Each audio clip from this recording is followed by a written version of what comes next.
స్నేహితులారా, ఈ సమయాన్ని బట్టి దేవునికి వందనాలు తెలియజేస్తూ ఉన్నాను.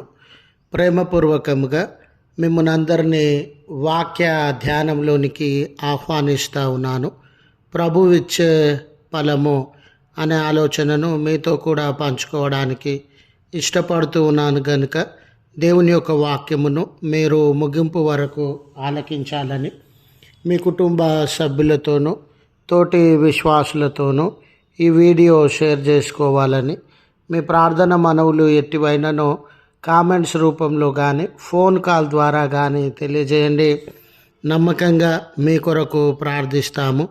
ఈ వీడియో మీ ఆధ్యాత్మిక జీవితంలో ఉపయోగకరంగా ఉన్నట్లయితే ఈ ఛానల్ను సబ్స్క్రైబ్ చేసుకునవలసినదిగా మనవి చేస్తూ ఉన్నాను. లేఖనము ఎఫెసీ పత్రిక 6వ అధ్యాయము 8వ వచనము. ఏ సత్కార్యము చేయునో దాని ఫలము ప్రభు వలన పొందునని మీరెరుగుదురు. స్నేహితులారా, ఈ అధ్యాయం అంతటిలో ఎఫెసీలో ఉన్నటువంటి విశ్వాసులందరూ మంచి ప్రవర్తన, మంచి కార్యములు జరిగించేటటువంటి వారిగా ఉండాలని ప్రభు నామంన వారిని అపోస్తుడైనటువంటి పౌలు గారు ప్రోత్సాహపరిచేటటువంటి వారిగా ఉండినారు. కొన్ని పర్యాయాలు మంచి కార్యములు జరిగిస్తూ ఉన్నప్పటికీ మంచితనము, నీతి, న్యాయములతో ఈ లోకంలో బ్రతుకుతూ ఉన్నప్పటికీ తగినటువంటి ఫలితము, తగినటువంటి గుర్తింపు, తగినటువంటి ప్రోత్సాహము తోటి మనుషుల ద్వారా, ఇరుగు పొరుగు ద్వారా మనము అనుభవించలేం. అలాంటి తరుణంలో అసలు మంచి కార్యము, నీతి, న్యాయము జరిగించడం వలన ఏం ప్రయోజనం ఉందండి? ఎవరు గుర్తించట్లేదు, ఎవరు ఫలితాన్ని ఇవ్వట్లేదు అనే బాధకి లోనయ్యేటటువంటి వారంగా ఉంటాం. ఇలాంటి తరుణంలో మీ సత్క్రియలన్నిటినీ, మీ మంచితనాన్ని నీతితో, భక్తితో, విశ్వాసంతో కూడినటువంటి మీ పనులనన్నిటినీ దేవుడు గమనించేటటువంటి వాడుగా ఉండినాడు. దేవుడు వాటన్నిటికీ తగిన ప్రతిఫలాన్ని అనుగ్రహించే దేవుడుగా ఉండినాడు. ఇది మనుషుల కొరకు అన్నట్లుగా, మనుషులను మెప్పించాలి అన్నట్లుగా, మనుషులను తృప్తి చేయాలి, మనుషులకు ఇష్టమైనటువంటి వారంగా ఉండాలి అన్నట్లుగా మీ మంచి క్రియలను లేక సత్కార్యములను జరిగించకండి. పరలోకమందున్నటువంటి దేవుడు వీటిని చూచేటటువంటి వాడుగా ఉండినాడు. చూడడమే కాదు, ఆయన తగిన ప్రతిఫలాన్ని ఇచ్చేటటువంటి దేవుడు అని గ్రహించి ఆయన ఫలితాన్ని ఇచ్చే దేవుడు, ఆయన మర్చిపోనటువంటి దేవుడు, ఆయన తగినటువంటి న్యాయము జరిగించేటటువంటి దేవుడు అని దేవుడు అన్న ఆలోచనను మనసులో ఉంచుకొని సత్కార్యములు జరిగించాలనే మనము ప్రోత్సహింపబడతా ఉన్నాం.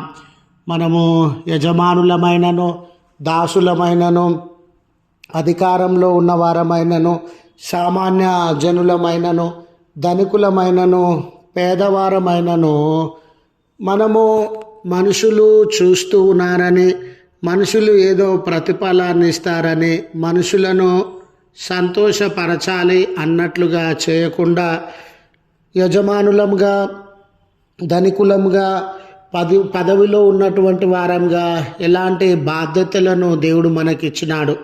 ఒకవేళ సామాన్య జనాంగంగా మనము జీవించేటటువంటి వారంగా ఉంటే మనం చేస్తూ ఉన్నటువంటి బాధ్యతల యందు ఎవరో మన పైనున్నటువంటి అధికారులు, పైనున్నటువంటి యజమానులు చూసేటప్పుడు వాటిని జాగ్రత్తగా చేస్తూ ఉన్నాం.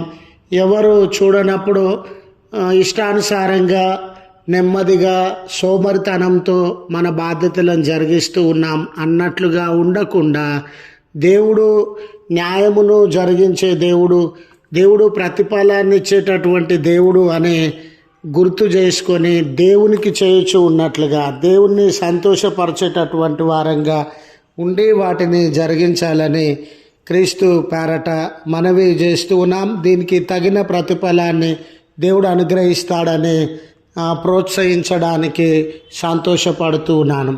ప్రార్థించుదము. కృపగల తండ్రి, ప్రేమగల మా దేవ, మీ పరిశుద్ధ ఉన్నతమైన నామమునకు వందనాలయ్యా. నిజమే, తగిన ప్రతిఫలము మనుషుల వలన పొందలేనటువంటి దినాలలో ఉన్నాం. మనుషులు ఎవరైనా స్వార్థపరులయ్యా. వారిని గూర్చి, వాళ్ళ మేలును గూర్చి మాత్రమే ఆలోచించుకొని కష్టపడి త్యాగపూరితమైన మంచితనంతో కూడిన క్రియలను జరిగించేటటువంటి వారిని ప్రోత్సహించే మనసు కానీ, ఆదరించే మనసు కానీ మనుషులు లేనటువంటి వారుగా ఉండినారు. ఇలాంటి తరుణంలో మీరు న్యాయము తప్పనటువంటి దేవుడవని, మేము ఏ కార్యము జరిగించిన సత్కార్యములను మీరు గుర్తు చేసుకొని తగిన ప్రతిఫలములను అనుగ్రహించే దేవుడవని మీ వైపు తేరి చూస్తూ ఉన్నాం. ఈ ప్రార్థనలో ఏకీభవించుచున్న నీ ప్రియబిడ్డలను జ్ఞాపకం చేసుకునండి. వారి నీతియుతమైన జీవితాన్ని, మంచి కార్యములకు తగిన ప్రతిఫలాన్ని, దీవెనను మీ నామమున అనుగ్రహించవలసినదిగా మనవి చేస్తూ ఉన్నాను. ఈ ప్రార్థనలో ఏకీభవించుచు కష్టంలో ఉన్నామని, నష్టంలో ఉన్నామని, మీ స్వస్థత, మీ సహాయము, మీ నడిపింపు, ఆదరణల కొరకు నిరీక్షించేటటువంటి బిడ్డలకు గొప్ప జీవితాన్ని, ఆశీర్వాదములను అనుగ్రహించి వారి బంధకములను దూరపరచుమని, ఈ దినపు దీవెనలతో మమ్మల్ని అందరినీ దర్శించుమని క్రీస్తు పేరట వేడుకొనుచు ఉన్నాము తండ్రి. ఆమెన్. తండ్రి, కుమార, పరిశుద్ధాత్మ త్రియేక దేవుని దీవెన మనకు తోడై ఉండి మనలను కాపాడునుగాక. ఆమెన్.